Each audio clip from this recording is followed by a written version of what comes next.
Buenos días. Ánimo. Bueno, estamos iniciando la semana. Ya pasó la semana difícil.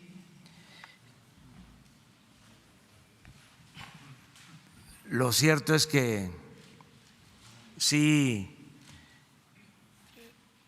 se vivieron 10 días complicados por el tema de los aranceles, la decisión de imponer esos impuestos a las mercancías que se producen en México y se venden en Estados Unidos. Entonces sí fueron días difíciles, estuvo muy bien nuestra delegación en Washington y pues fueron buenos los resultados. Lo mejor es de que no entran en vigor esos aranceles el día de hoy.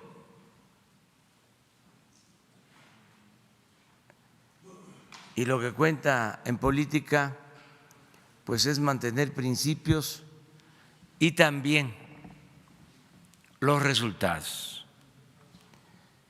Entonces, Marcelo Ebrard va a exponerles sobre este asunto y antes Alejandro Encinas va a darles a conocer lo que significa este día, 10 de junio, por los actos de represión de 1971 y cómo se recuerda este día haciendo el compromiso de que nunca, jamás debemos de optar por el autoritarismo, por la represión, que siempre tenemos que ser respetuosos de la libertad de expresión, de la libertad de manifestación, del derecho a disentir, de la pluralidad, de no usar la fuerza y mucho menos la tortura, la desaparición, el asesinato de opositores, borrar eso por completo, esa historia negra que tenemos que superar en una etapa nueva en este proceso de transformación que se está llevando a cabo en el país.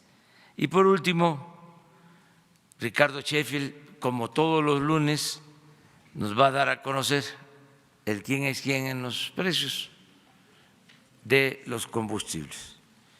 Entonces, si les parece, empezamos con Alejandro. Al final, preguntas y respuestas.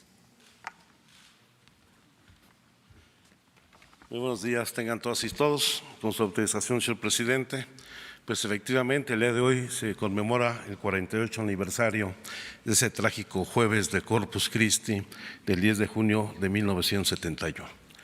Y para hacer esta conmemoración, tener fresco en la memoria estos lamentables hechos con los que se pretendió aniquilar no solamente la disidencia del movimiento estudiantil, sino la disidencia y la libertad de opinión y expresión en este país, el presidente nos ha instruido que de cara al 50 aniversario que habrá de celebrarse en el año 2021, iniciemos un conjunto de rescates de espacios en donde se llevan a cabo las actividades de tortura y de exterminio de los hombres y mujeres disidentes al régimen en esos años.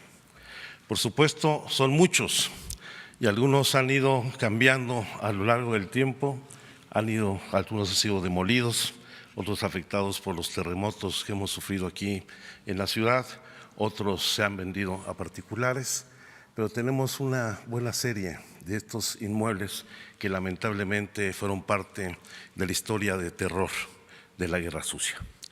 Y el día de hoy vamos a inaugurar un memorial en lo que fueron las instalaciones de la Dirección Federal de Seguridad, que durante esos años pues fueron uno de los lugares de desarrollo de este tipo de actividades ilícitas y autoritarias.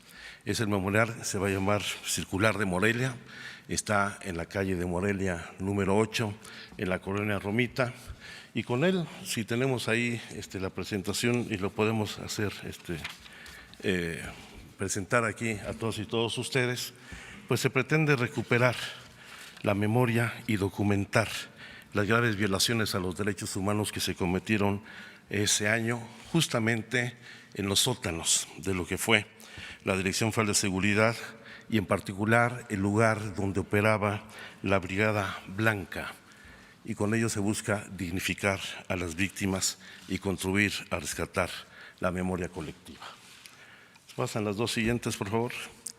Para este proyecto va a presentar información sobre testimonios, material del Archivo General de la Nación para reconstruir los hechos, y al mismo tiempo se ha habilitado este sitio en el sótano del inmueble, en donde va a presentarse también una plataforma digital conocida como Memorial Virtual, que contendrá en gran medida los archivos que hasta ahora han sido desclasificados en el Archivo General de la Nación, aunque todavía existe mucha información reservada al respecto, y al mismo tiempo veremos cómo estas prácticas en este lugar donde pues estuvieron al frente Fernando Gutiérrez Barrios, Luis de la Barrera, Javier García Paniagua y Miguel Nazar Haro, entre otros protagonistas de esta parte negra de nuestra historia, pues hicieron interrogatorios, torturas, desaparición forzada en este edificio.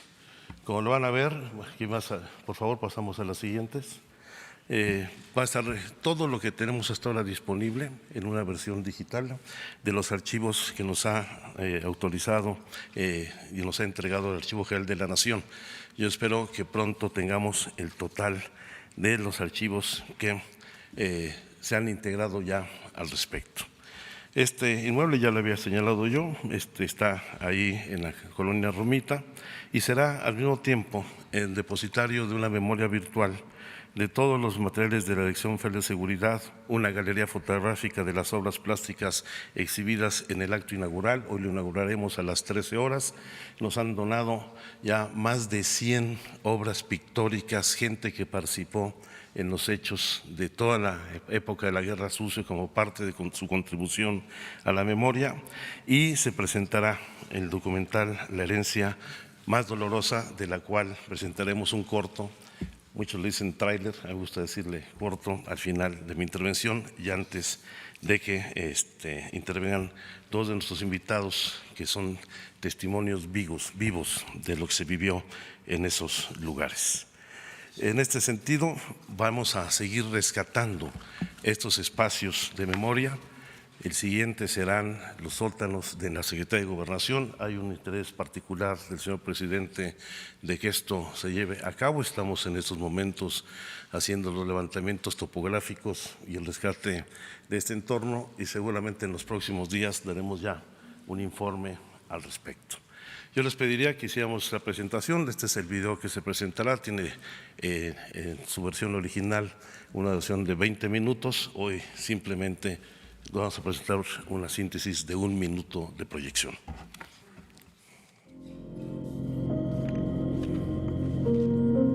La desaparición forzada es un fenómeno que se ha dado en muchos países latinoamericanos. Muy por encima de todos los demás está México.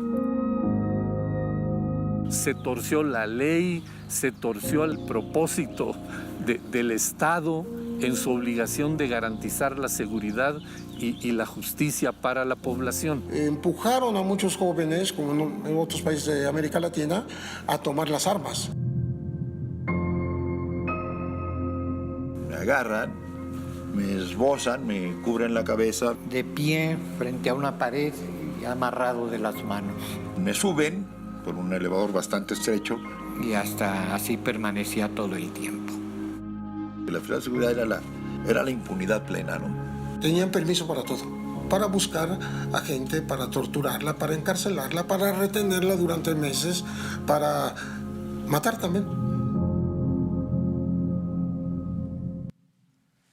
Bien, yo quisiera pedirle al maestro emérito de la UNAM, Alberto Híjar, y a nuestra compañera Marta Camacho, que son sobrevivientes vivos, son sobrevivientes de estos lamentables hechos, pasen aquí al frente y nos den un breve testimonio, pues para quienes vivimos esta tragedia. Yo en aquel entonces era estudiante en la Escuela Nacional Preparatoria y como dijimos en aquel entonces, ya la fecha, 10 de junio, no se olvida.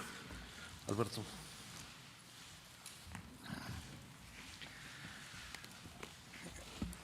Se trata de liquidar ese nombre ignominioso de guerra sucia para en cambio mostrar la historia dialéctica de México, que no es solo la historia del Estado y las constituciones, sino las luchas populares que desde Yanga en la colonia, Guadalupe Victoria, el primer presidente de México que conservó su nombre guerrillero, y así está registrado en la historia, y los combatientes populares que le siguieron.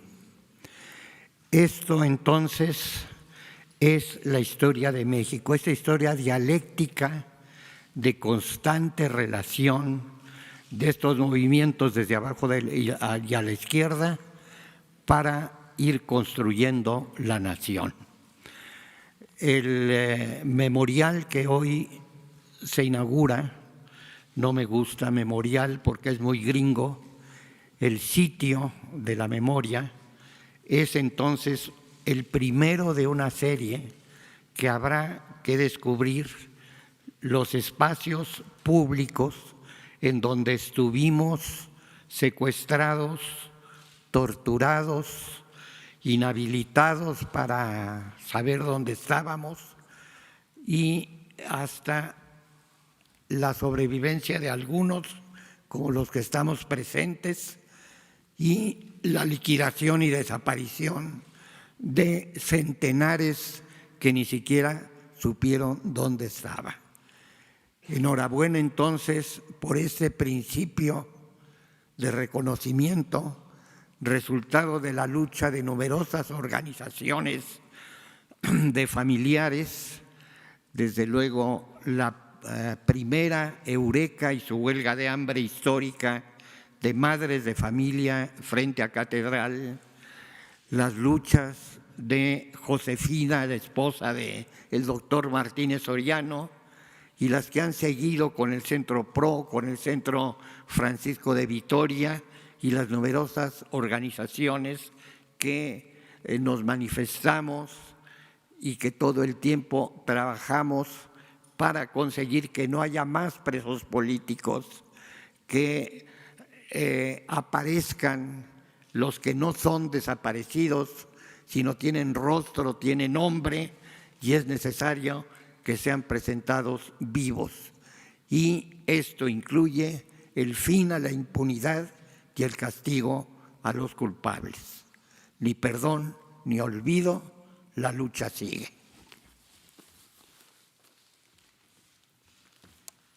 Buenos días, soy Marta Alicia Camacho Loaiza, académica de la Universidad Autónoma de Sinaloa. Junto con mi esposo fuimos desaparecidos el 19 de agosto de 1977, después de torturas inimaginables de todo tipo. Mi esposo fue ejecutado extrajudicialmente, obviamente no nos entregaron su cuerpo ni nada. Yo fui obligada a parir en medio de golpes un hijo, 40 días después de estar detenida. De los casos de Sinaloa, mi caso, por llamarlo de alguna forma, es el que tiene más evidencias. Les he dado nombres, domicilios, en la FEMOS, que de nombre muy largo, pero de alcances nulos. Y hasta la fecha es increíble que de Sinaloa es el caso que tiene más elementos y todavía no logramos ni justicia, ni el rescate de la memoria, porque nos cerraron de nuevo los archivos de la AGN, ni nada. Aquí la justicia transicional parece que está con los ojos cerrados o no existe, porque tenemos testimonios, yo les di nombres hasta los domicilios de los perpetradores y todavía no alcanzamos justicia. Esperamos que en esta ocasión sí podamos alcanzarla. Y me uno también a lo que nos comenta el maestro. Vivos se los llevaron, vivos los queremos. Justicia, ni perdón ni olvido.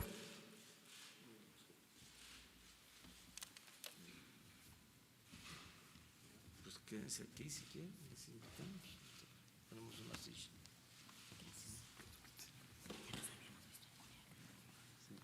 A ver si no hay una silla, por favor, para que nos acompañe. Gracias.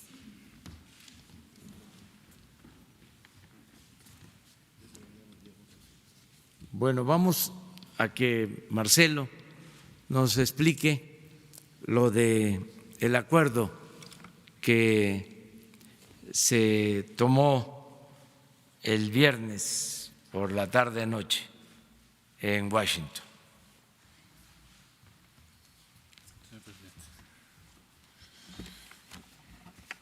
Buenos días. Con su permiso, señor presidente, señoras y señores invitados, colegas. Bueno, informar respecto a los acuerdos llegados con Estados Unidos a la administración Trump, respecto al tema de la tarifa y la migración. Primero diría que en lo que lleva este gobierno, en estos meses, esta ha sido la más difícil o el momento más difícil en la relación entre México y Estados Unidos. Y la negociación fue muy difícil, muchas horas, muy tensa, y en esencia lo que ocurrió es que la relación comercial y económica se subordinó a la diferencia sobre el tema migratorio. Eso no había ocurrido. Un objetivo primordial de la negociación fue entonces para nosotros, para la delegación mexicana, volver a separar las dos esferas. Es decir, que la esfera comercial y la relación económica siga su camino y que la esfera migratoria siga el suyo, como estábamos hasta antes de la semana pasada. ¿Qué provocó que esto ocurriese por parte de Estados Unidos? El número de personas que están llegando allá. Es decir, en el mes de mayo, así nos recibieron en la reunión con el vicepresidente, que fue también muy dura. Dura no en el sentido que fueran groseros o otra cosa así, sino muy dura en el sentido de que el tono era casi de ultimátum. Bueno, quitan el casi. ¿Por qué? Porque nos recibieron con el reporte del mes de mayo de aprehensiones hechas en la frontera de los Estados Unidos con México. Y dieron a conocer una cifra superior a 140,000 personas. Es decir, con esa tendencia de personas que están llegando a Estados Unidos, dicen ellos, a fines de este año estarían llegando más de 1,600,000. El tema de las tarifas, yo quisiera nada más subrayarlo porque por fortuna hoy se ha alejado ese peligro, pero el tema de las tarifas, ¿qué implica para México? ¿O por qué es tan importante tener cuidado con eso?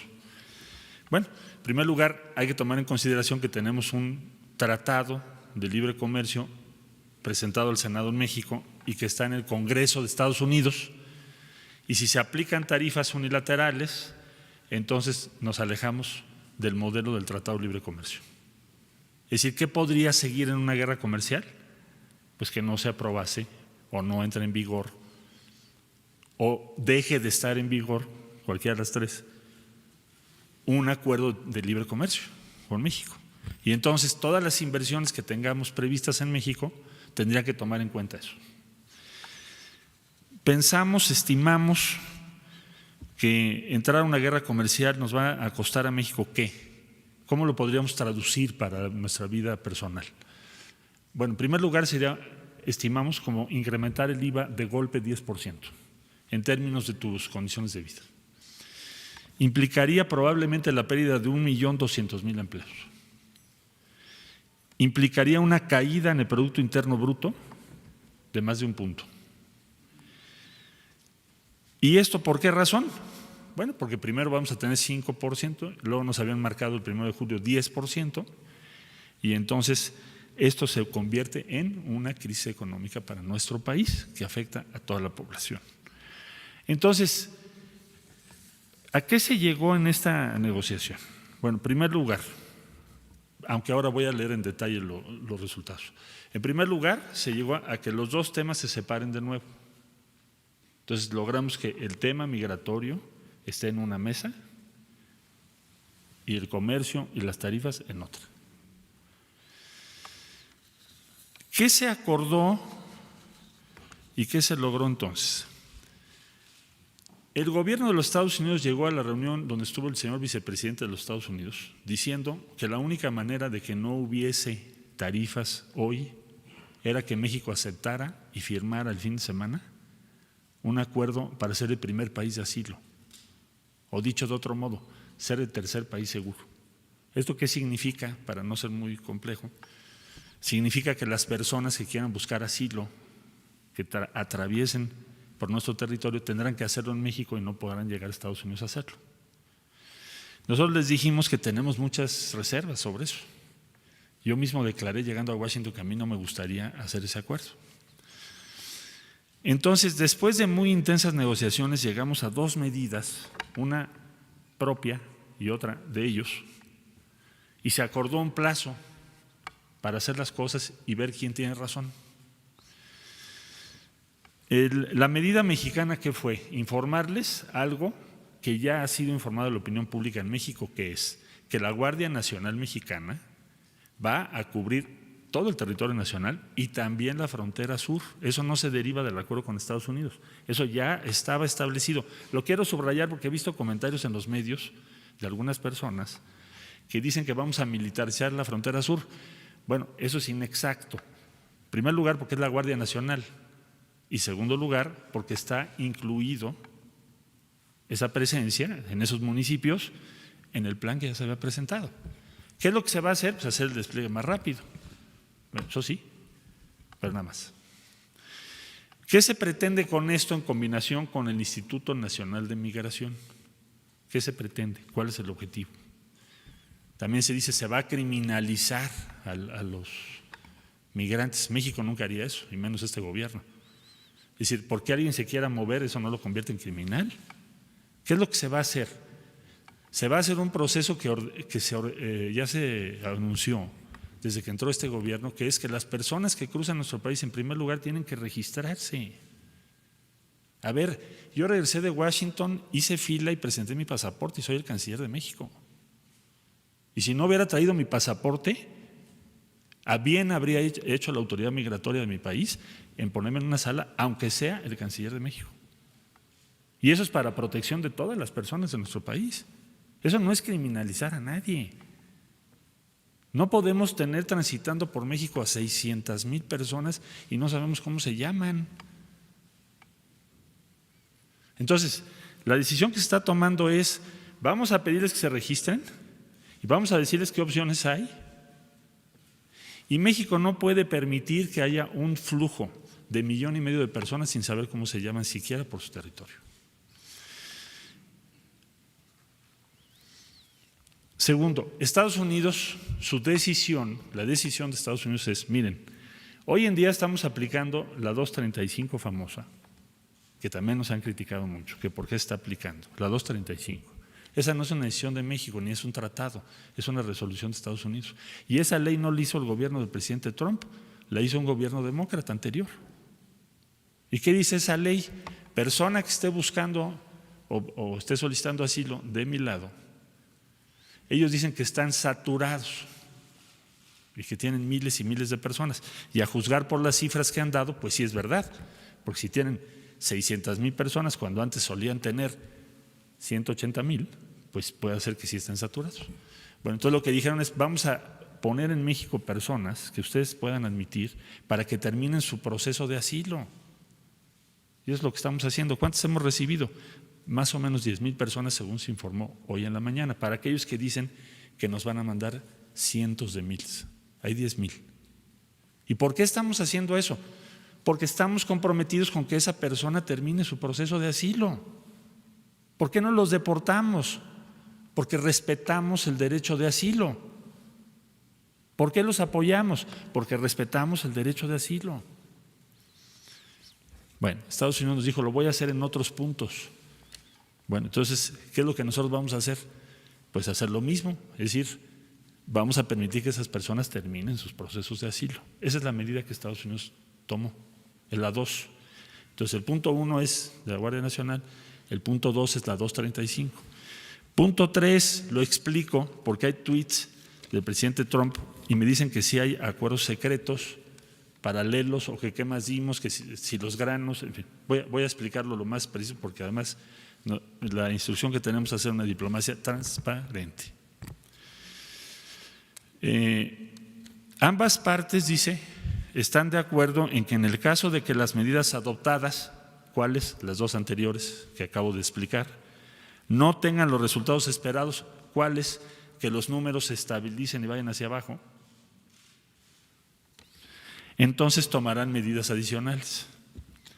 Ahora, ¿qué es lo que aceptamos nosotros? Dice, de ser necesario México y los Estados Unidos a fin de enfrentar los flujos migratorios irregulares y las cuestiones de asilo, continuarán sus conversaciones sobre los términos de otros posibles entendimientos. Voy a explicarlo. Ya les dije que en la reunión con el vicepresidente de Estados Unidos, ellos estaban insistentes en lo de tercer país seguro o primer país de asilo. Entonces les dijimos que yo creo que este fue el logro de la negociación más importante. Pues tengamos un plazo para ver si México y lo que está proponiendo tiene razón, y si no, nos sentamos entonces a ver las medidas adicionales que ustedes proponen y otras que pensamos nosotros. Por ejemplo, nosotros que pensamos que un sistema de distribución de responsabilidad sobre asilo tendría que ser regional, tendría que participar la ACNUR. ¿Por qué? Porque es evidente que en Centroamérica tenemos una crisis mayúscula. ¿Cómo se explica que haya este número tan inmenso de personas que están buscando? Esto ya es un éxodo. ¿Qué sucede en Centroamérica para explicar esto? ¿Cómo podemos organizar una respuesta razonable? Entonces, ¿qué es lo que nos comprometimos? A que si no tienen éxito las medidas que estamos proponiendo, tengamos que sentarnos a discutir con Estados Unidos y con otros países como cuáles, Guatemala, Panamá, Brasil. ¿Por qué? Porque a Brasil llegan los extracontinentales, Panamá porque ahí llegan cubanos y haitianos, Guatemala porque ahí pasan los hondureños y salvadoreños. Es un sistema regional. Entonces, ¿eso qué quiere decir? Bueno, nosotros confiamos en que las medidas que hemos propuesto tengan éxito, pero si no lo tienen, sí vamos a tener que participar en una discusión de ese tipo. No lo estoy ocultando. ¿Qué implicaría eso y por qué dice hoy el presidente Trump en un tuit que habría que presentarse al Congreso en México esos cambios? ¿Por qué dice eso? Porque se le dijo, yo se lo dije incluso no a él, pero sí al vicepresidente, a los demás, México, si acaso estas medidas no funcionan y tuviéramos que participar en un modelo regional como el que acabo de explicar, tendríamos que presentárselo al Congreso. Es decir, yo tendría que ir al Senado de la República y decir al Senado de la República, oigan, las medidas que tomamos no funcionaron y lo que nos están proponiendo los americanos es esto y esta es la discusión. ¿Y qué podemos hacer y qué no podemos hacer? O sea, no es una decisión del Ejecutivo, tendría yo que verlo con el Senado de la República. Entonces, a eso se refiere. Esta declaración conjunta está firmada y sellada por nosotros. Esta es la que leí yo el día viernes. Y todo lo que se derive de esto yo les voy a estar informando puntualmente. ¿Cuándo o en qué fecha se va a hacer la evaluación? Dentro de 45 días. Aquí dice concluidas y anunciadas en un periodo de 90. Entonces, a los 45 días tenemos que sentar las partes y decir, bueno, ¿tuvo éxito o no tuvo éxito? Si no tuvo éxito, ¿qué vamos a discutir? Y entonces ya yo informaría en detalle qué es lo que se va a discutir si es que no tenemos éxito. Pero evidentemente nuestro propósito es tener éxito. Ahora, otra discusión de nunca acabar, pero que finalmente acabó y se asentó, fue el compromiso del 18 de diciembre que firmamos con el Departamento de Estado, porque esa es la posición esencial de México, que se mandó en una carta al presidente Trump, que es cuál, que la única solución plausible y razonable es que hagamos un plan de desarrollo integral, mismo que ya se presentó, yo lo llevé a la Casa Blanca. Ya fuimos a Alemania, Alemania ya lo respaldó, el canciller alemán. España ya emitió un comunicado que lo respalda también. Entonces, Estados Unidos dijo, voy a invertir 5.8 billones de dólares, de los cuales se han anunciado 350 millones de dólares en un proyecto en El Salvador, en el que estuvo ya presente el actual presidente de la República de El Salvador. Ese es el primer proyecto que se deriva de esto y de las gestiones de Salvador, claro está, directamente con Estados Unidos. Entonces, lo que queremos es esto, este punto que para nosotros es obvio, pues para los Estados Unidos, si pudiera, pues lo sacaban, ¿no? Pero aquí está también acordado por ellos y es público. Entonces, ¿qué ganamos? Resumen. Primero, pues no hay tarifas hoy. No hay una amenaza de tarifas en 90 días, o en 45, o en 30. Punto 2, migración se separa de comercio. Regresamos cada cosa a su mesa. Si se juntan las dos, para nosotros es peligroso. Punto 3, en materia migratoria, lo que estamos nosotros tratando de demostrar es que lo que nosotros proponemos es mejor que otras alternativas que existen, por supuesto. Pero tenemos que demostrarlo, tenemos que convencer, persuadir. Y debo decir que es la primera vez, cuando menos en lo que yo he visto, que las tarifas no se aplican. Porque normalmente el presidente Trump anuncia las tarifas como un instrumento de política y es muy raro que las quite. Ha habido casos, pero casi siempre las imponen y después negocias. Aquí el peligro ¿cuál era? Que ahorita estuviéramos con tarifas y de todas maneras tener que discutir el tema migratorio. Eso no se dio. Y finalmente, que tenemos la oportunidad de demostrar que tenemos razón. En un tiempo, no indefinido. Pero ese tiempo lo convenimos mutuamente. Ellos querían que se firmara el domingo otra cosa, totalmente diferente. Pero eso es lo que está aquí. No hay ninguna otra cosa que no sea esto que acabo yo de explicar al mayor detalle posible. Día 45 es la evaluación y si no logramos los resultados, tendríamos que participar en discusiones para un acuerdo que incluya el retorno de solicitantes de asilo bajo una perspectiva regional. Bueno, es todo un tema técnicamente, pero solo quería yo informarles que esto es exactamente en lo que estamos. Muchas gracias y desde luego en las preguntas estoy a sus órdenes. ¿Abrimos ya las preguntas o hay otro? ¿De una vez o esperamos a quién? Vamos. Es que si no luego se les pasa. Bueno, empezamos de izquierda a derecha. Allá atrás, por favor. Ahorita, en un segundo. Sí, buenos días. Canciller, preguntarle por un lado, bueno, que nos explicara lo de los productos agrícolas a que se refiere el presidente Trump y por otro lado, no se ganó solamente tiempo con estos 45 días, ¿será suficiente para disminuir los flujos migratorios? ¿Hasta cuándo se va a desplegar ya la Guardia Nacional para empezar con esta seguridad o si ya empezó? Y ¿qué es lo que veríamos? ¿Cuál es su meta en 45 días? ¿Qué se busca lograr mediante Bueno, este plan. Sí, muchas gracias. Bueno, es que el viernes, jueves, miércoles de la semana pasada, mi horizonte de tiempo eran 2 días. Entonces, si tú me dices ganamos 45, se me hizo buenísimo, porque eran 2 días, 3. Y además el tiempo en contra, porque la tarifa del día 10 ya estaba prevista, ¿no? Bueno, pues ¿qué tengo que hacer? Pues voy a tener que hablar con las organizaciones, con los compañeros de los países centroamericanos, porque nosotros siempre hemos sido solidarios con ellos, siempre. Es más, el Plan de Desarrollo Integral de Centroamérica, México es el que lo ha presentado en todo el mundo, hasta la Casa Blanca. Entonces, ¿qué vamos a pedirle a los colegas de Centroamérica, a las organizaciones migrantes, a todas las compañeras y compañeros que tenemos? Que le ayuden a México. O sea, que demostremos, si queremos un programa de desarrollo en Centroamérica vigoroso, demostremos en 45 días que sí vale la pena, que lo podemos hacer entre todos. Es lo primero que vamos a hacer.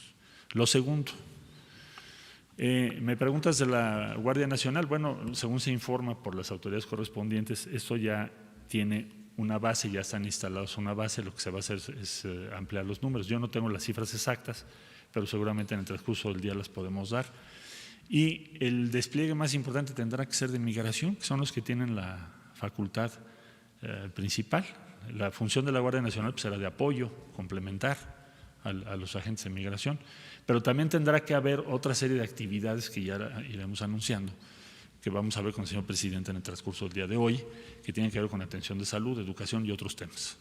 ¿En 45 días se busca disminuir o se el busca flujo mostrar migratorio? que funciona, tiene que disminuir, porque si vuelve a aumentar, a ver, el mes de abril fueron 110,000, si no mal recuerdo, y el mes de mayo fueron 140,000 o algo así. Entonces el número ha ido creciendo muchísimo, con lo cual se vuelve un tema mayor en Estados Unidos. Y nada más preguntarle por el tema de los productos agrícolas también. Mira, yo creo que él se refiere, porque no existe fuera de esto que acabo de explicar, quiero ser muy claro, fuera de esto que yo acabo de explicar, no hay ningún acuerdo de ninguna especie que no se haya dado a conocer. Todo esto que estoy diciendo se dio a conocer desde el viernes, solo que lo estoy detallando, ¿no? Pero eso es lo que acordamos, es decir, es un acuerdo migratorio. Lo comercial no está en este documento. Ahora, ¿a qué se refiere el que yo creo? ¿Qué está pensando él? Nosotros dijimos en la mesa, a ver, el impacto de la tarifa es de 5%. Esto lo presentamos oficialmente. La caída del Producto Interno Bruto sería de 1.12 puntos este año. Las exportaciones caerían entre 7.7 y 22.1%, pero igualmente las importaciones. La más importante importación mexicana, o una de las más importantes, son granos de Estados Unidos. Y en México se perderían 1.2 millones de empleos. Entonces, en el momento que no se aplican las tarifas, es al 5. Si te vas al 10, bueno, pues entonces tienes un impacto todavía mucho mayor. Pero bueno, eso es lo que presentamos. Entonces, al momento de no aplicarse las tarifas, me supongo yo que él está calculando que entonces va a ser un impulso un poco mayor al crecimiento económico y que eso también va a aumentar nuestras importaciones, entre otras de granos. Eso es lo que yo pienso que está él diciendo. Pero no tenemos un acuerdo específico sobre productos de esa naturaleza. ¿Estás tú, por favor? Secretario, buenos días. Buenos días. Roberto Cruz, de Impacto Revista, Diario y TV. Acaba de mencionar usted que se separaron los temas de migración y de comercio. Me supongo que entonces también se separó el de seguridad. Y me supongo que entonces el presidente de Estados Unidos, Donald Trump, tampoco ya no tiene nada más que decir o guardarse por ahí en la bolsa sobre seguridad, sobre lo que nos acaba usted de decir y sobre lo que él acaba de decir que va a revelar. Con lo que usted nos comenta, entonces ya no hay nada más que él pueda revelar. Ahora bien, con este paso que se dio ante Estados Unidos, y como decía Calderón, pues haya sido como haya sido, suponemos entonces que Estados Unidos pues también aceptó algunas cosas.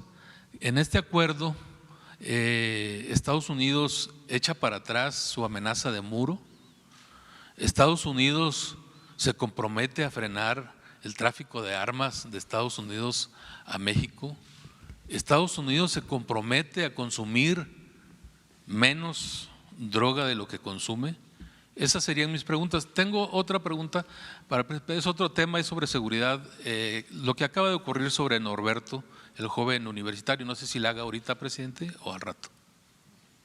Muy bien, son mis preguntas. Soy breve contigo. Bueno, el mayor riesgo para México, como ya expliqué yo, fue y es el tema de las tarifas y que se cancele, se suspenda o se deje para otra ocasión el acuerdo comercial con México.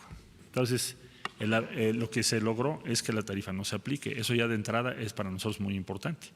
Ahora, lo segundo, el punto del desarrollo en Centroamérica, fíjense bien lo que estamos diciendo. México no pidió para sí.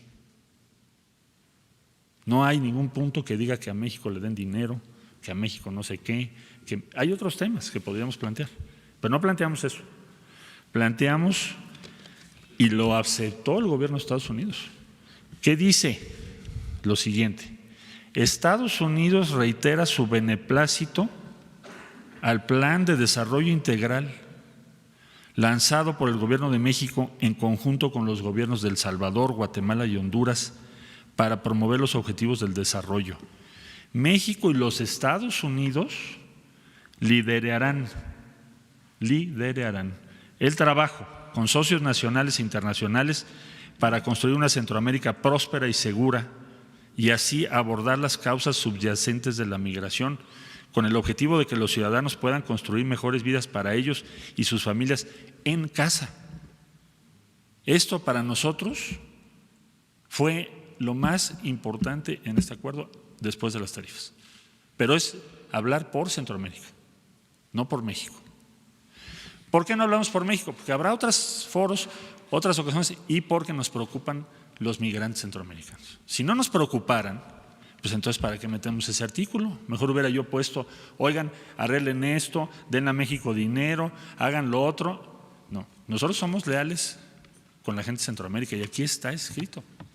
Ahora, no es cualquier cosa, es el único compromiso que ha firmado la administración Trump de desarrollo con una región del mundo, ya no digo de América Latina. Y esto nos costó muchísimo al de La Voz, a la embajadora Marta Bárcena, que tuvo una participación muy destacada, a Víctor Villalobos y a Graciela Márquez y a todos los que participamos. Entonces, ¿qué ganó México?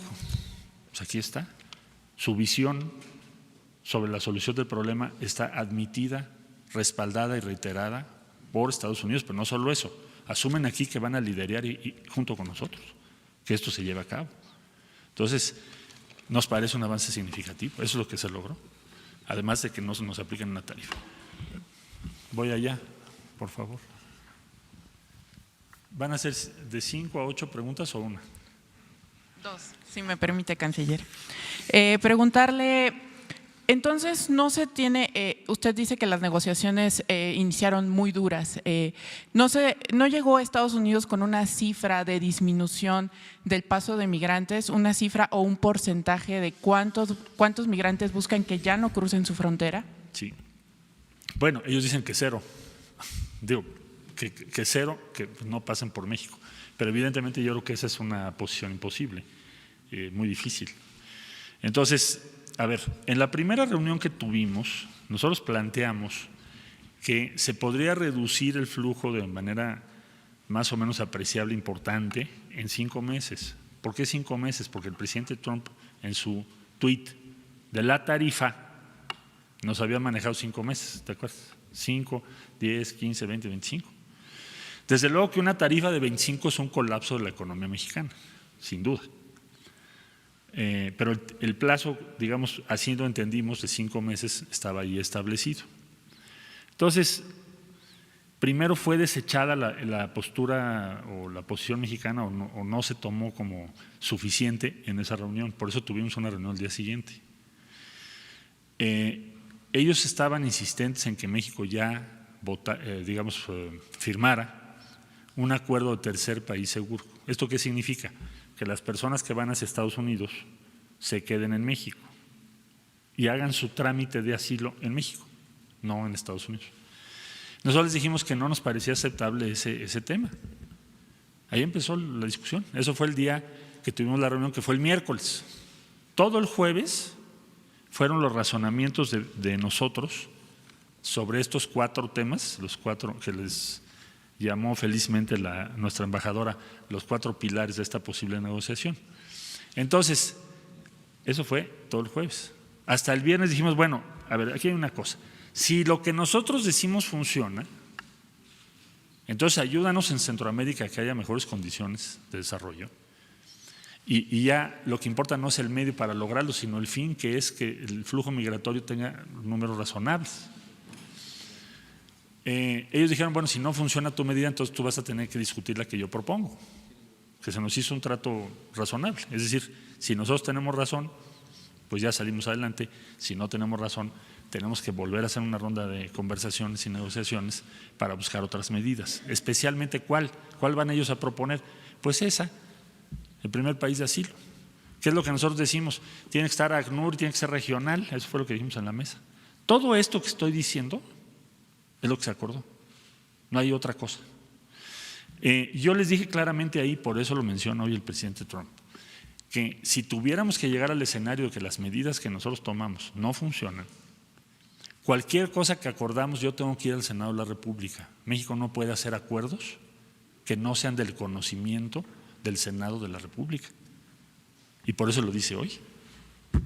Porque se lo subrayé, se lo dejé muy claro al equipo negociador del presidente. Entonces, en 45 días, México no tiene un compromiso ya firmado de reducción de migración específico. Es decir, está abierto todavía en 45 días o sea, a no negociación. Tengo una cifra, porque si hubiese una cifra la habría yo puesto aquí, es lo que estás tú preguntando. Si hubiera una cifra que yo tengo que lograr, aquí estaría. Pero no hay una cifra. Es de que tenga, como lo pusimos es, no tengan los resultados esperados. Pero ¿no se dificulta cuando se inicia en una negociación donde usted dice ya, ellos querían 0 migración, en 45 días se puede esperar que también sea una meta así de ambiciosa? Te entiendo, yo diría que si sigue subiendo el número y el flujo de personas que no sabemos cómo se llaman por México, nuestro argumento no va a tener, ¿qué significaría? Pues que no tuvimos éxito. Si hay una reducción en esa condición, pues entonces habremos tenido éxito. Y eso nos da un enorme elemento de negociación frente a Estados Unidos. Perdóneme una cosa más, nada más. Decía que Estados Unidos no quería incluir… Réplica. Pero era réplica. ¿Para hechos o para...? Solo esta es la segunda, digamos. Que Estados Unidos no quería incluir el acuerdo y que… ¿No quería cuál? Incluir el acuerdo de desarrollo, el Plan Centroamericano de Desarrollo, pues que al principio no querían. ¿Cuáles eran las razones que le dieron para no incluir? Porque para ellos no creen incluir? en eso. Ellos creen… A ver, vamos a entender algo que yo me tardé un poco en comprender adecuadamente. Es decir, el gobierno de Estados Unidos hoy piensa que no debe haber ningún migrante que llegue. Esa es su tesis política y es su posición. Desde luego que nosotros tenemos una idea muy diferente, pero ese es el gobierno de ellos, es el que está en el poder. Nosotros que nos firmen, suscriban, respalden que hay que hacer una inversión en Centroamérica para darles opciones a las personas que están migrando por pobreza, pues es una cosa totalmente distante a la forma en que ellos piensan. Por eso lo considero un avance importante en la negociación, y no porque simplemente yo haya estado ahí, sino porque a mí me dijo el presidente, si tú haces un acuerdo donde esto no esté, yo no lo acepto.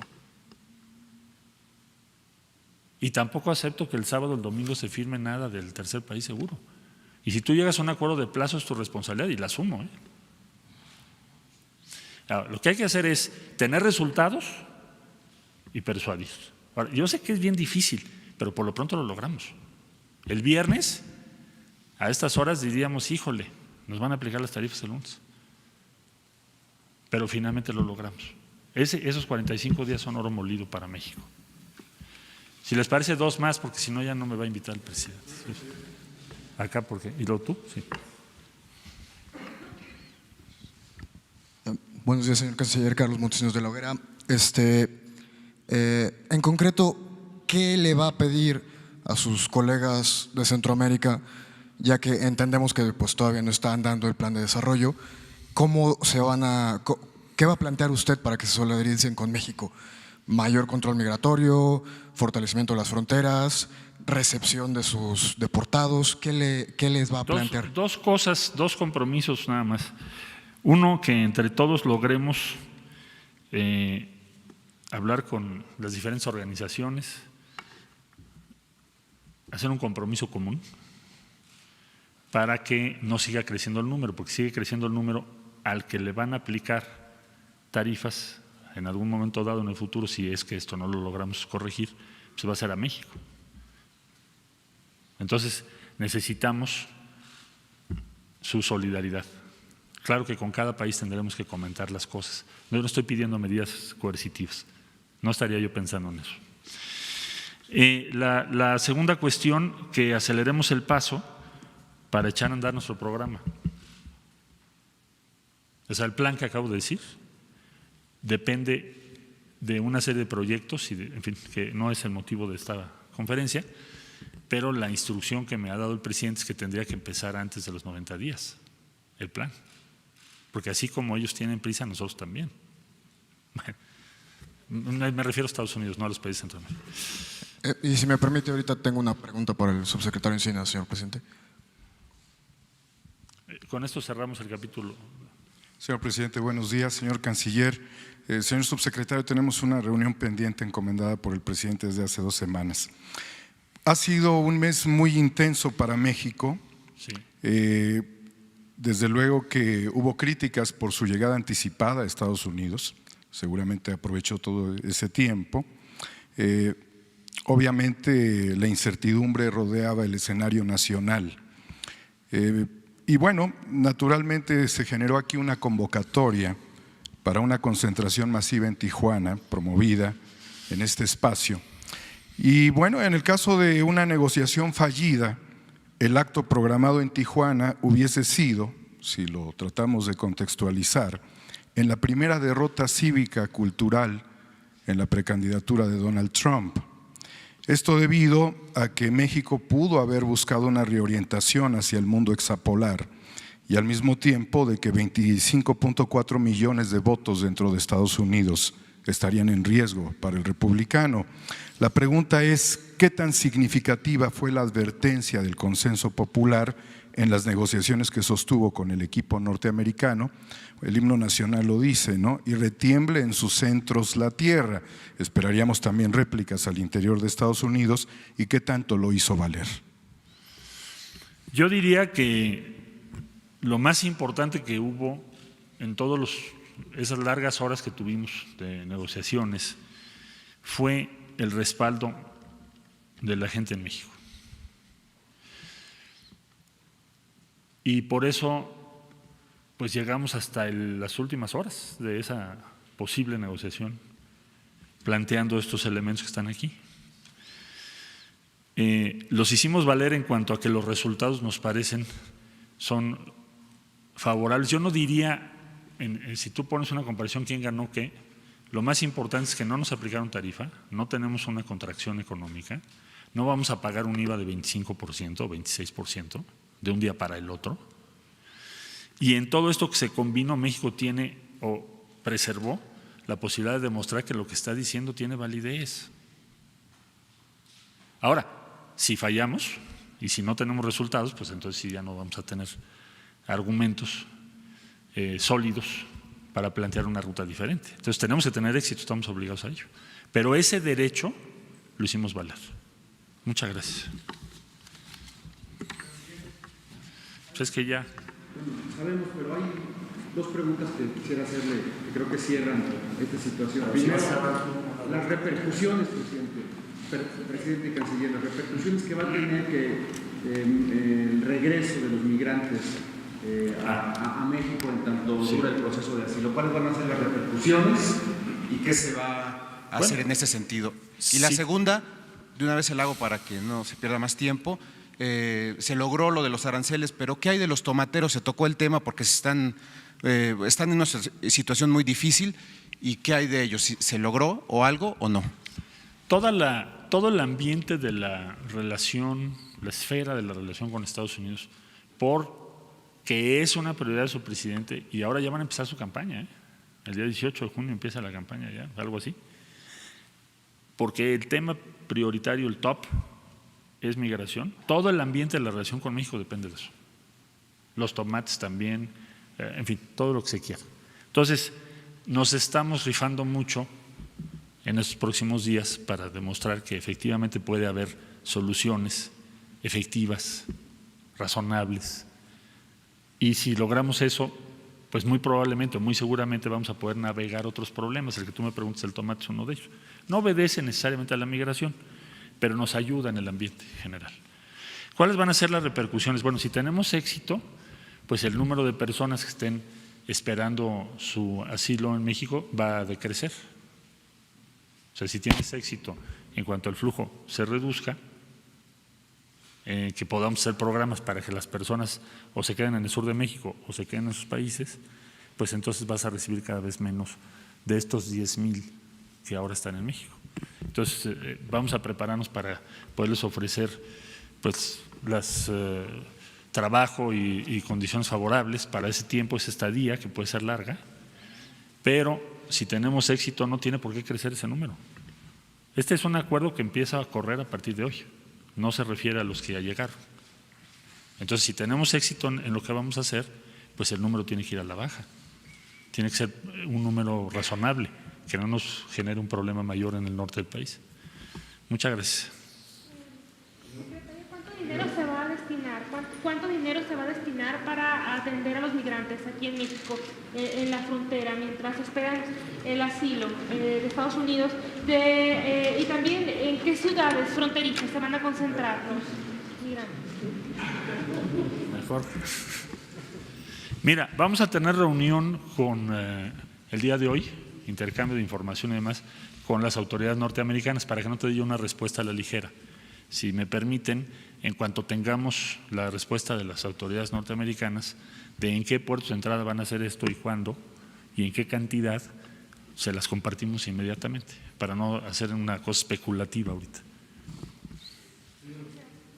Muy bien. Bueno, pues vamos con Ricardo. Y al final, si hace falta, yo contesto algunas preguntas. Ya ahora muy pocas porque está todo. Buenos días, señor presidente. Buenos días a todas y a todos. Como se puede constatar el día de hoy, la administración que encabeza el presidente Andrés Manuel López Obrador pone atención a que no se olvide el pasado, que haya perspectiva de futuro, pero también que se cuiden los detalles del hoy, como este programa de quién es quién en las gasolinas, en donde el precio más alto en gasolina regular lo encontramos en Veracruz, el más bajo, lo encontramos el más alto en Bahía de Banderas, Nayarit, a 21.15, el precio al público por litro, 3.17 de margen, y el más bajo, Veracruz, con 17.57 centavos el litro, con 49 centavos de margen.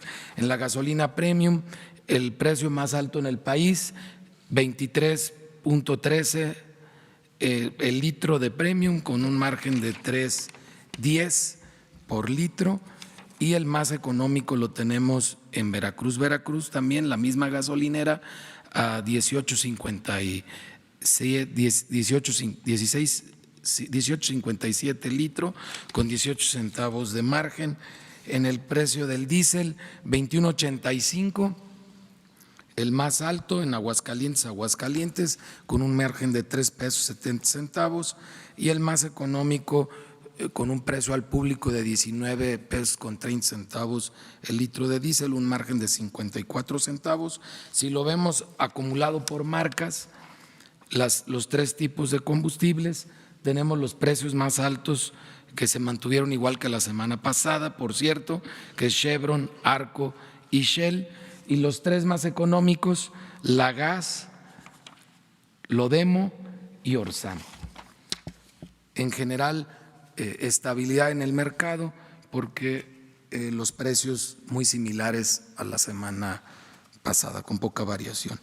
En las acciones de verificación, en esta semana no encontramos ningún rastrillo como la semana pasada, que está en proceso la denuncia que se presentó ante la Fiscalía General. Se hicieron las 125 verificaciones y cabe hacer notar que 46 verificaciones se realizaron con la asistencia y el apoyo de la Policía Federal Preventiva, en donde 5 gasolineras, y pasan el siguiente, 5 gasolineras no volvieron a permitir en segunda ocasión la verificación.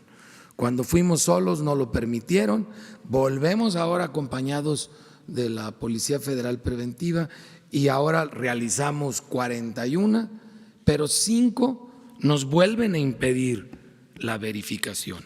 Estas 5 gasolineras que nos impidieron por segunda ocasión la verificación es una en Tamuín, San Luis Potosí, 2 en Hermosillo, Sonora, y 2 en Guaymas, Sonora. Estas 5, el viernes pasado, ya presentamos escrito a Pemex para que, conforme al contrato con Pemex, les deje de vender combustible. Presentamos el escrito a la CRE para que pierdan la concesión, porque también se incumple con las disposiciones de la concesión, y además presentamos la denuncia en la Fiscalía General de la República para cualquier delito que hubiera que perseguir en este caso, y esperamos en esta semana se cumplimenten estas peticiones a la CRE, a Pemex y a la Fiscalía General de la República.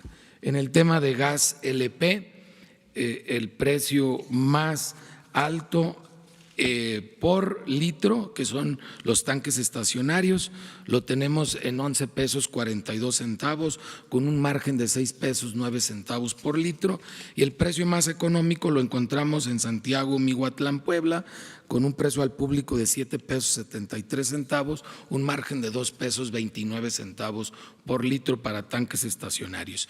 Y en el caso de los cilindros, que la próxima semana presentaremos el resultado del operativo de verificación de las condiciones físicas de los cilindros, el precio más alto lo tenemos en Torreón, Coahuila, a 21 pesos 15 centavos el kilo, con un margen de 10 pesos 94 centavos. Siguen muy altos los márgenes en este tipo de presentación del gas LP. Y el más económico lo tenemos por kilo en Saltillo, Coahuila, a 14 pesos 59 centavos por kilo, con un margen de 3 pesos 98.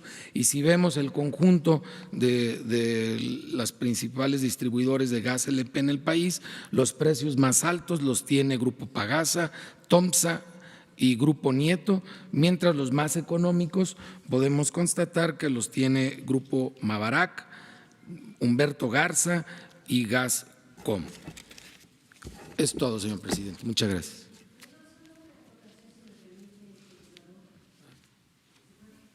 Sí. ¿Hubo algún impacto, Rocío Méndez, Noticias MBS, después de que se eliminó este subsidio a la gasolina premium? Gracias. En esta semana no notamos ninguna variación, como ustedes lo pueden constatar. Bueno, pues la verdad es que no somos pitonizos. No nos corresponde a nosotros estar haciendo proyecciones al tema. Nosotros hacemos verificaciones en campo, son 10,000 productos y servicios que monitoreamos a través de quienes quieren el precio. Solo reflejamos hechos que están sucediendo en el mercado. Ya veremos la próxima semana qué reflejan los números. A Ricardo, si no mal recuerdo, si la cifra no me falla, ya son en todas estas semanas de ejercicio alrededor de 50 gasolineras o un poco más de 50 gasolineras que no se han dejado verificar en todas estas semanas. Me has platicado tú, Ricardo, de esta situación difícil, no solo de que no se dejan verificar, sino la situación de los verificadores en cuanto a que son amenazados, intimidados, levantados, etcétera. Yo les preguntaría, ¿habrá un esfuerzo desde el Ejecutivo para que no se les dé tantas oportunidades a los empresarios, a los gasolineros, y que no se dejen verificar? Es decir, porque ahora la primera es que se les cobra una multa que a veces ni pagan. La segunda, la fuerza pública, que ya vimos, y tú lo estás diciendo ahora, tampoco sirve porque van con la fuerza pública y se siguen negando a verificar. Y la tercera es ya dejar en la mesa de Pemex y de la CRE la posibilidad de que dejen o no de operar. La pregunta es, ¿habrá un esfuerzo desde el Ejecutivo, desde la Presidencia, desde la Procuraduría, para que se acompañe de un esfuerzo legislativo y los gasolineros desde la primera vez que no se dejan verificar, inmediatamente se les retire la concesión? Estamos hablando de 12.500 estaciones de servicio en el país, alrededor de 330 después de enero, febrero y marzo, que se tuvo el combate frontal al huachicol, que dio muy buen resultado, como ha informado el señor presidente. 330 no volvieron a abrir. De las que quedan, efectivamente son menos de 60 que se han negado a ser verificadas, y estamos hablando de más de 2,000 gasolineras ya verificadas en este semestre. Entonces el número es relativamente bajo, y de estas casi 60 son 5 nada más que se da un segundo paso porque ni con fuerza pública respondieron, y este segundo paso pues ya es definitivo, pues van a dejar de estar operando. Yo creo que es muy importante que respetemos el Estado de Derecho y vamos agotando las diversas instancias que la ley y la norma establecen para dar esa seguridad jurídica a todos, no solo a los consumidores, sino también a los proveedores de bienes y servicios. Y en el caso de, como efectivamente comenté en una entrevista contigo, donde encontramos en enero y febrero múltiples ocasiones, sobre todo en Tamaulipas, Michoacán y Sinaloa, de presencia de personas con armas de alto calibre en las gasolineras, afortunadamente en estas últimas semanas ya no nos hemos enfrentado a este fenómeno. Entonces yo veo que va habiendo un avance, creo que es importante respetar la ley, y respetando la ley vamos poniendo en el lugar a cada quien. Como dice el señor presidente, ese frijol con gorgojo hay que ir separando. Los gorgojos no son la mayoría y los vamos separando y vamos procesándolos conforme marca la ley.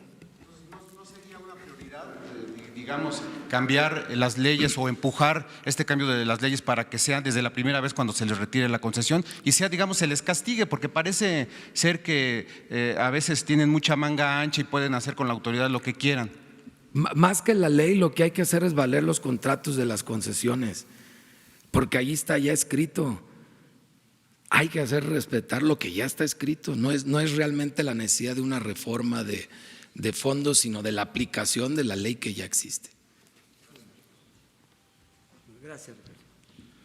Bueno, miren, para redondear, primero a la pregunta sobre las gasolinas, reitero el compromiso de no aumentar en términos reales los precios de las gasolinas, del gas, del diésel, de la luz. Así de claro. No van a aumentar en términos reales, porque ahora que Hacienda aplica una disminución en el subsidio a una de las gasolinas, de inmediato salen nuestros adversarios a pronosticar que ahí viene un gasolinazo. No van a haber gasolinazos. Se va a cumplir el compromiso de que no haya aumentos en términos reales en los combustibles. Una de las cosas más importantes de esta conferencia es el que nos permite aclarar rumores, calumnias, todo lo que inventa el conservadurismo y sus voceros. Entonces, eso lo quería dejar muy en claro. 2, decir que se hace el compromiso, que es algo sublime, de no utilizar nunca, jamás la fuerza, la represión para detener las expresiones de inconformidad contra el gobierno. Nunca más el autoritarismo, la represión en México. Esto lo dejo de manifiesto en un día que se recuerda un acto de represión que no se va a olvidar.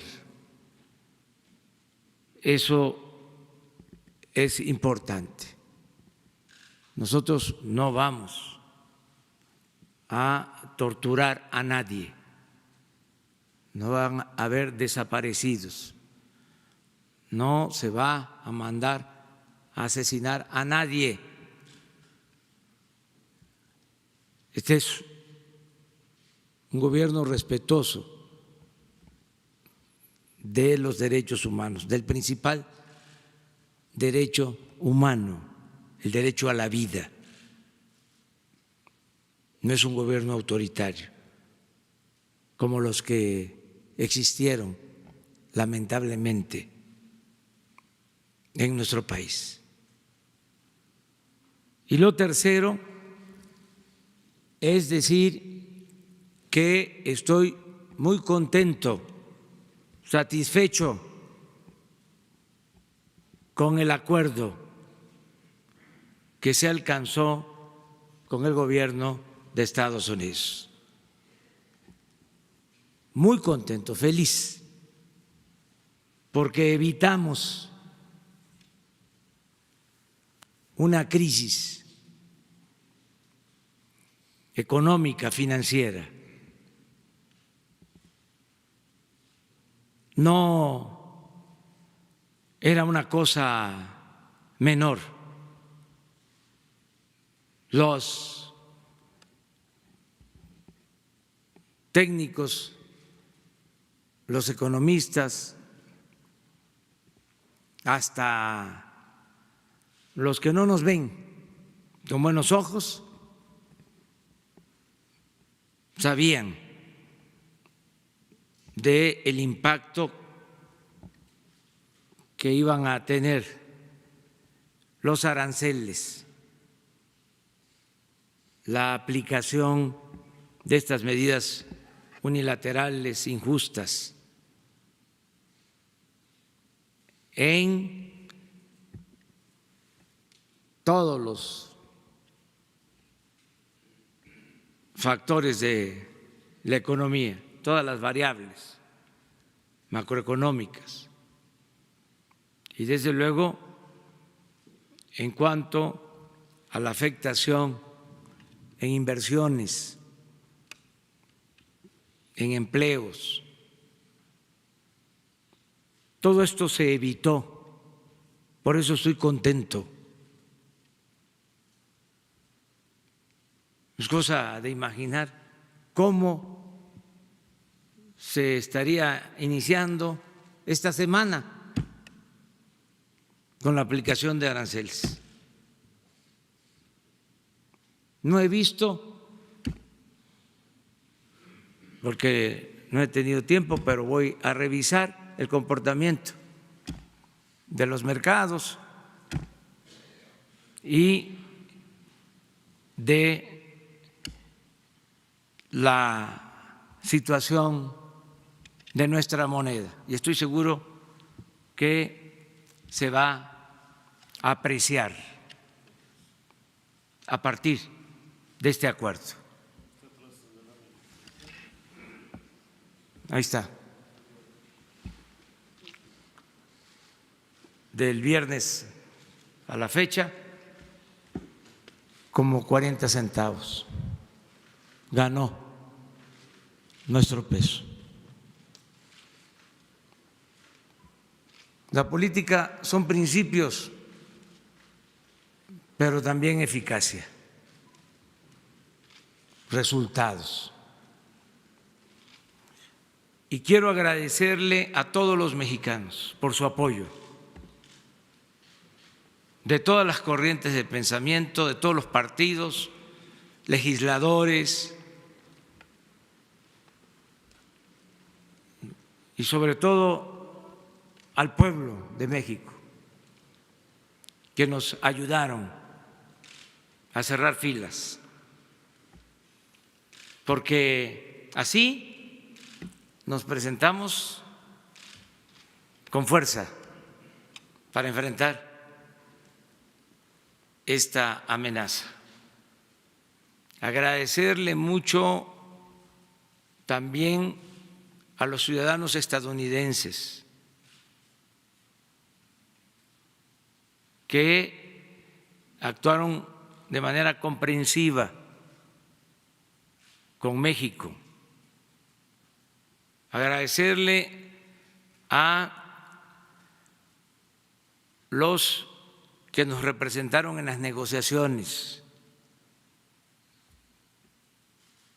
Tenía yo comunicación con ellos de manera constante, pero estaban entregados, sometidos a fuertes presiones y siempre actuaron con respeto y diplomacia, evitando la confrontación. Los que participaron, el secretario de Agricultura, la secretaria de Economía, desde luego la embajadora de México en Estados Unidos, el asesor de la presidencia, Lázaro Cárdenas, y el secretario de Relaciones Exteriores, Marcelo Ebrard, que coordinó a todo el equipo y lo hizo muy bien.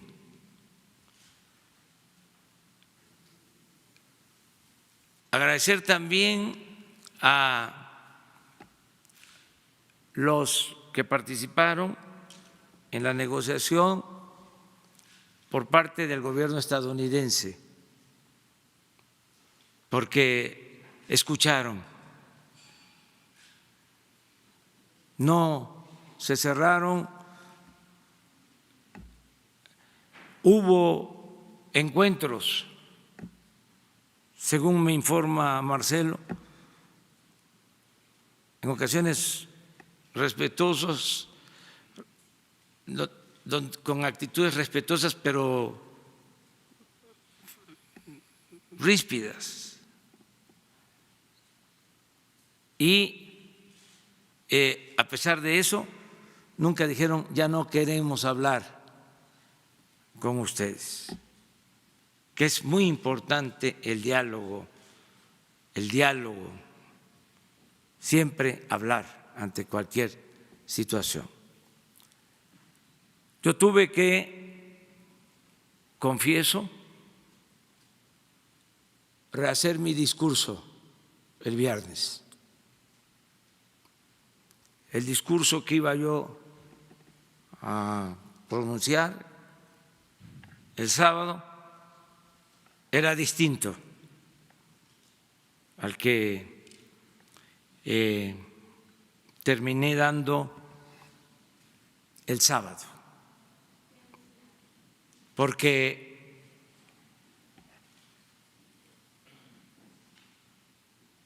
así como el gobierno de Estados Unidos, en ejercicio de su soberanía, había tomado una decisión y tenían ellos ya, tengo información, borradores para la aplicación de tarifas, de aranceles.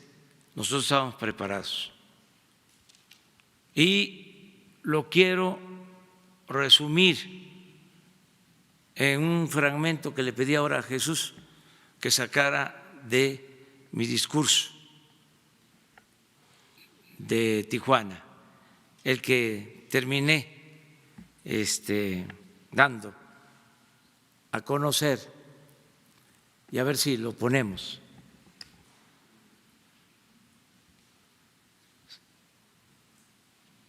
Celebramos el importante acuerdo de ayer, es decir, del viernes, porque se nos estaba colocando en una situación muy difícil, muy incómoda, agregaría indeseable.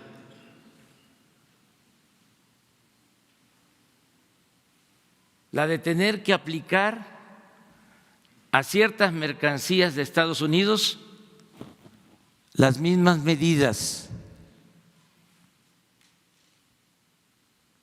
restricciones comerciales similares a las que se iban a imponer a las exportaciones mexicanas.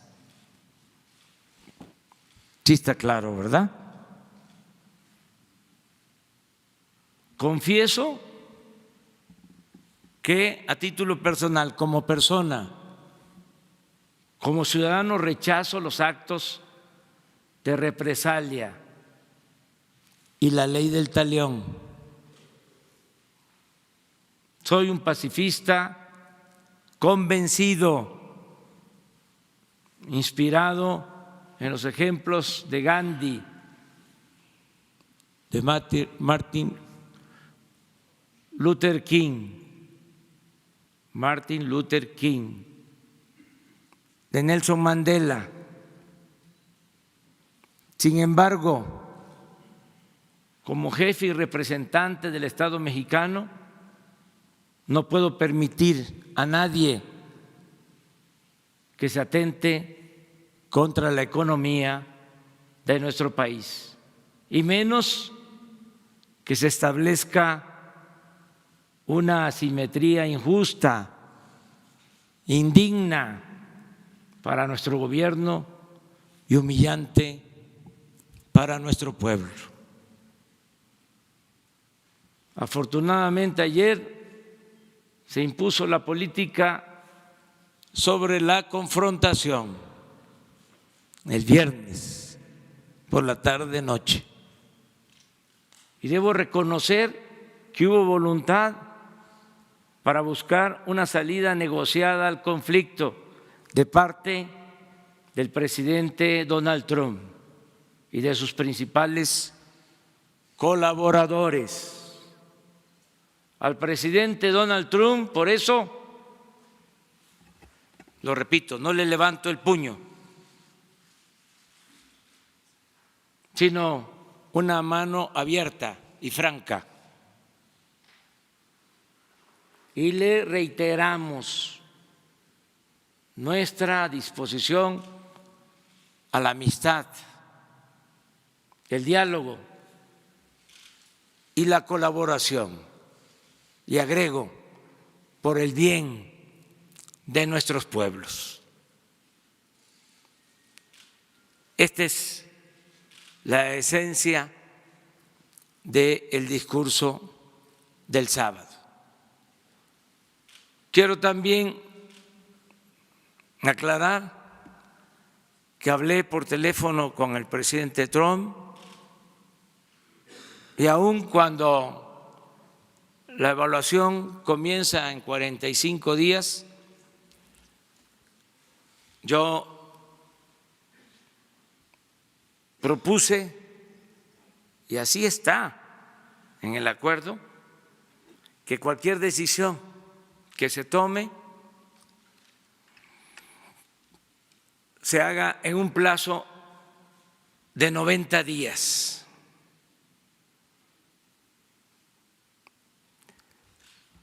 Esto es importante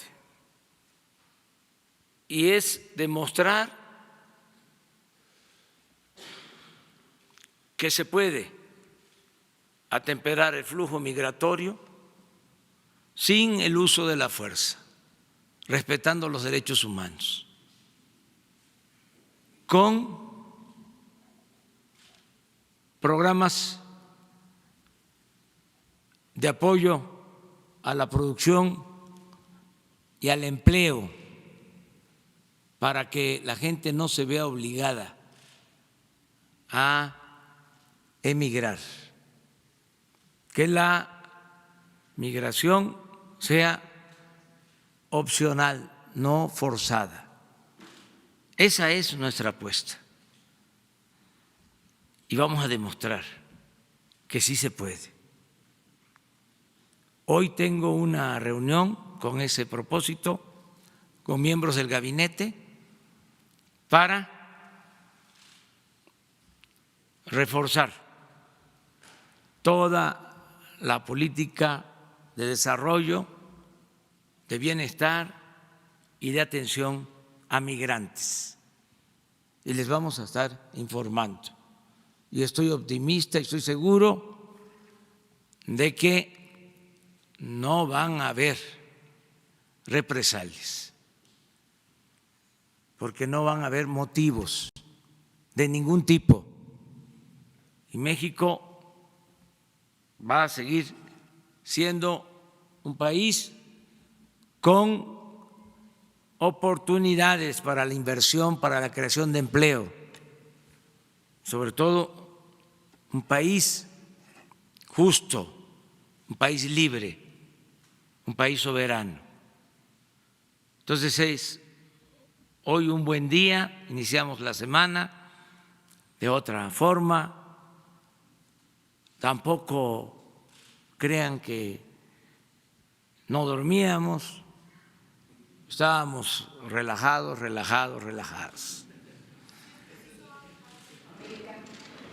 Sí, es preciso, pero la verdad, estoy muy bien representado por Marcelo Ebrard en todo lo que es política exterior. ¿Qué le dijo el presidente Trump ayer? Sí, ¿qué le dijo? Pues que había optado por el acuerdo. Nosotros celebramos esa postura y hablamos de los 90 días y quedamos en comunicarnos en 90 días para esperar resultados. Y yo estoy seguro de que vamos a salir bien.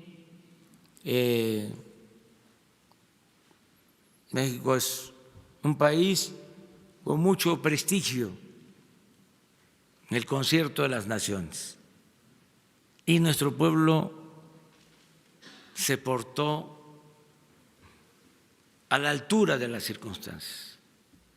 El pueblo de México es mucha pieza. Imagínense que indígenas, campesinos, obreros, empresarios ayudando. Tengo que agradecer aquí a empresarios que se manifestaron en apoyo.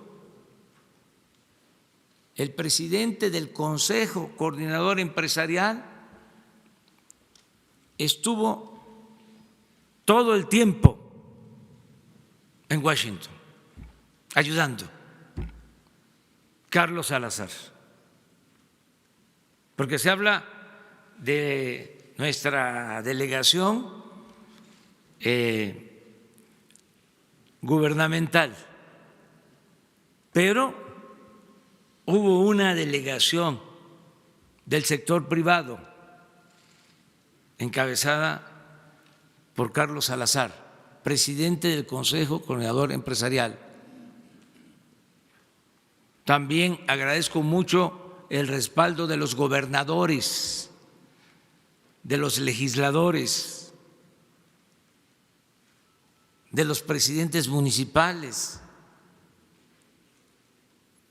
La verdad, mucha unidad Y ayer, antier, en Tijuana también agradecí el apoyo de los medios de información en el país, porque se abrieron los espacios, hubieron medios que llamaron a cerrar filas, a pesar de diferencias, porque la patria es primero. ¿Cómo no voy a agradecer eso? Ni siquiera voy a hablar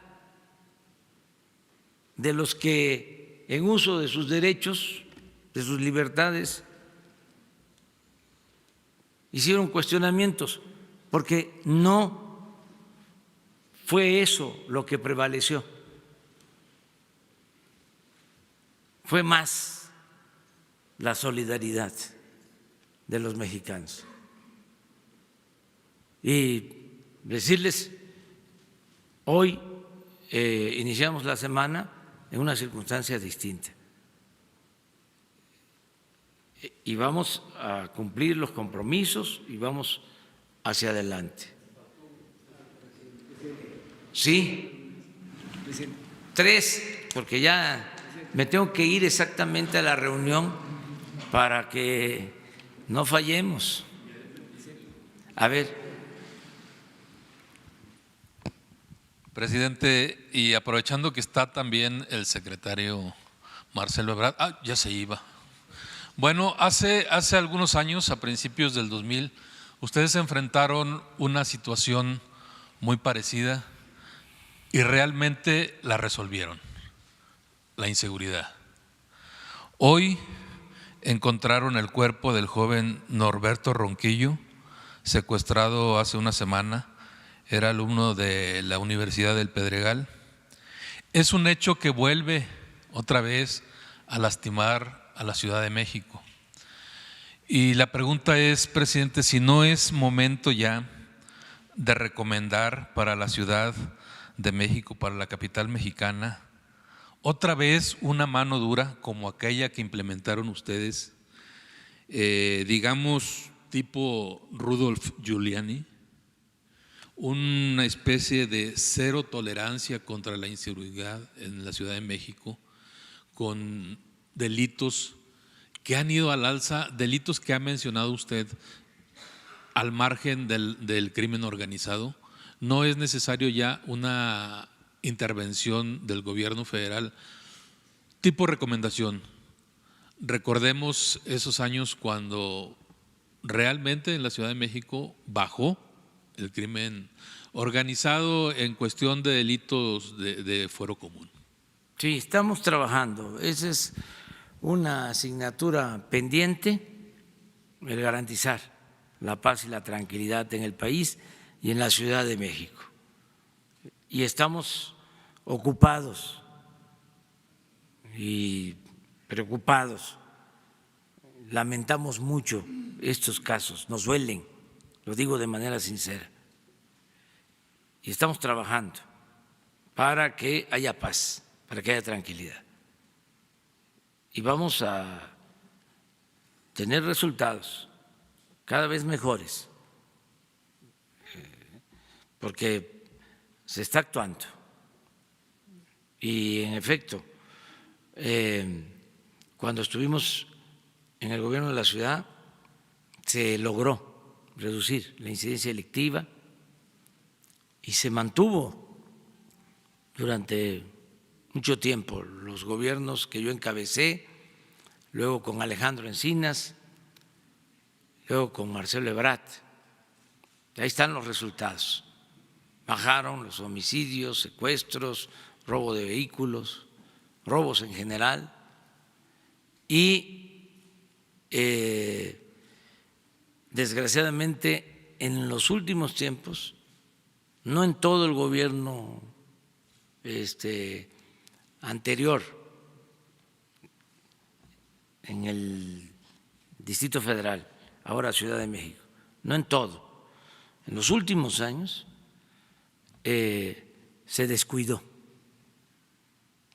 la atención en materia de seguridad y aumentó la incidencia delictiva.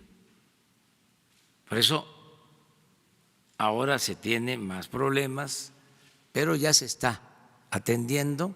La jefa de gobierno todos los días, Claudia Sheinbaum, está trabajando en esto, está haciendo lo mismo que hacíamos y que seguimos haciendo ahora en el gobierno federal.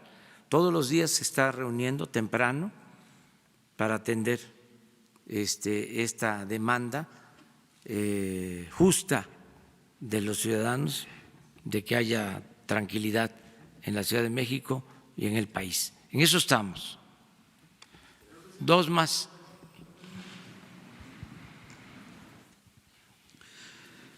Jefe del Estado mexicano, Carlos Pozos, reportero de Petróleo y Energía. Algunos mexicanos se sienten orgullosos por la manera que se llevaron a cabo estas negociaciones con Estados Unidos. Algunos otros más quieren saber qué otras estrategias, acciones de las que se han hablado aquí para evitar que se repita este tipo de incertidumbres con Estados Unidos u otros países y saber, presidente, hoy por hoy, en una escala del 1 al 100, ¿qué condiciones hay para la firma del TECMEC? Bueno, hoy les decía, tengo una reunión terminando con el gabinete casi por completo, por entero, para la implementación del plan que nos permita cumplir los compromisos y evitar en el futuro cualquier amenaza de imposición de aranceles. Y estoy seguro de que vamos a tener buenos resultados. Y también puedo decir, respetando la autonomía del Senado, porque el Poder Legislativo es independiente, pero hay un ambiente político muy favorable, yo diría inmejorable, para que se ratifique en el Senado el Tratado de Libre Comercio entre México, Estados Unidos y Canadá. Tengo la información que en una semana van a tener ellos un periodo extraordinario al que ya convocaron y me han informado que el primer tema que se va a tratar es el de la ratificación del tratado. Y puedo asegurar de que en una semana o la semana próxima se va a ratificar por parte del Senado mexicano el Tratado de Libre Comercio. Esto va a ayudar también mucho. Lo vamos a hacer primero, con todo respeto, que en Canadá y que en Estados Unidos. Esto va a significar que estamos cumpliendo con los compromisos y va a ser una muy buena noticia en México y en el mundo. Terminamos con él. Buenos días. Hans Salazar de ZMG Noticias, Guru Twitter, Zócalo Virtual.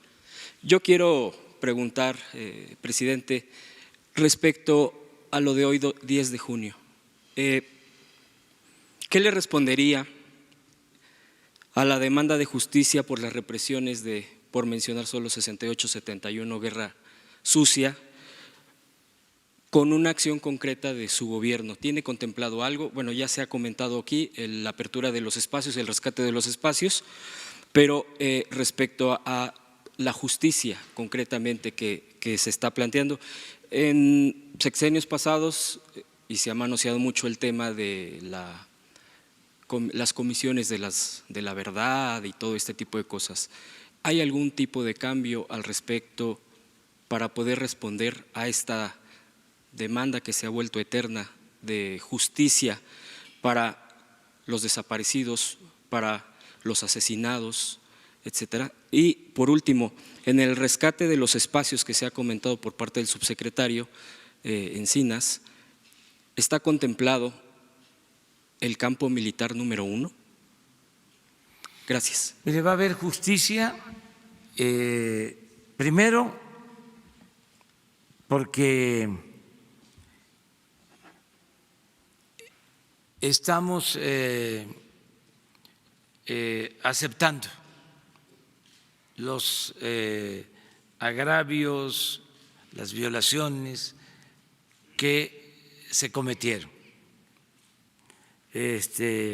Segundo, porque estamos haciendo el compromiso de nunca más optar por el uso de la fuerza. Y tercero, porque se van a revisar las denuncias y se va a promover de que se castigue a responsables. No hay impunidad. En este gobierno se acaba, porque se acaba la corrupción y la impunidad.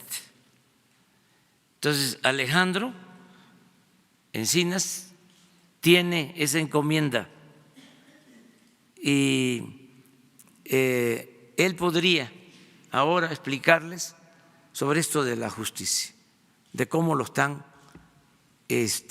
tratando y qué se está haciendo. Son muchos temas pendientes, pero en todos los casos no va a haber carpetazo, son expedientes abiertos.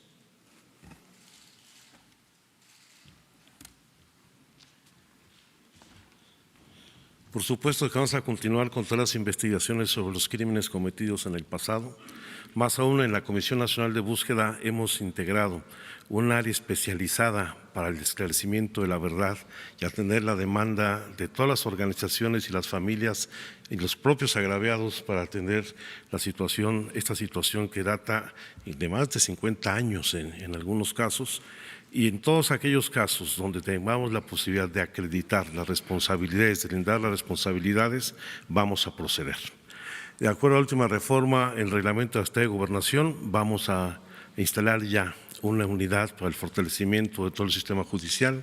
Dentro de esta estaremos discutiendo los temas vinculados con la justicia transicional y justamente es el área que estará encargada del conocimiento de la verdad de los hechos en el pasado. Sí. Los gobiernos anteriores quisieron cerrar el caso de los 500 desaparecidos en Guerrero. ¿Va a ser política de esta administración en este sentido? El fin de semana fueron liberados 15 presos políticos del CECOP, del Consejo de Ejidos y Comunidades Opositores a la Parota en Guerrero. ¿Se va a reunir usted con ellos? ¿Están pidiendo reunirse con usted? Ya tuvimos comunicación el mismo sábado, particularmente para generar las condiciones de que esta liberación no genere mayores tensiones en el municipio de Acapulco, particularmente en la región de Cacahuatepec y esta parte donde se encuentra el proyecto, o se encontraba el proyecto de la Parota, y esperemos que esta liberación ayude a crear un clima de pacificación y entendimiento para no continuar con la confrontación entre las propias comunidades de esta región. Muchas gracias. Nos vemos mañana.